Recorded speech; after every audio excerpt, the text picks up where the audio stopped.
Kita pula baru pakai 2 kali. Ni 11 gram. Lepas tu aku pula pakai banyak, cepat habis. Tapi I suka tau finishing cushion ni. Dia macam I nak shape macam ni, tapi I nak dalam botol besar. Boleh ke?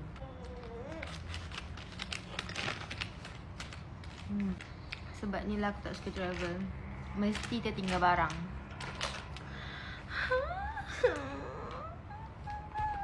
I rasa macam kelakar orang nak membenci tapi dia list benda yang positif. Contohnya macam orang nak benci I, dia cakap, oh yang terpaling ulam tu ke? Ataupun, oh yang terpaling ambil kucing kat tepi jalan tu ke? Macam what do you mean?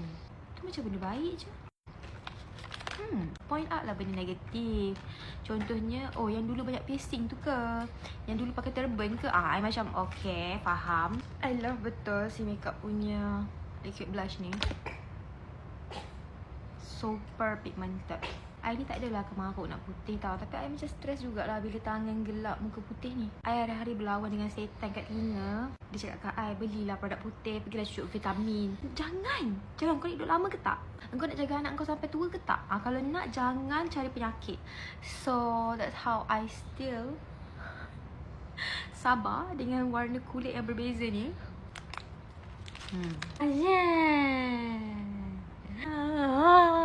Ceput.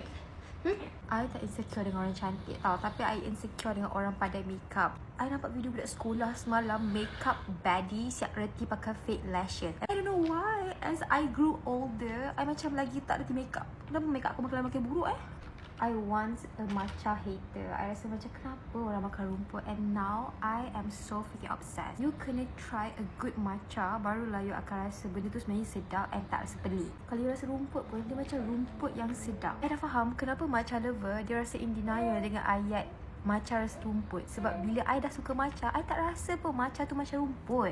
But then if you first time try, memang you akan rasa rumput. Dah siap? Cantik ke? Dah lah.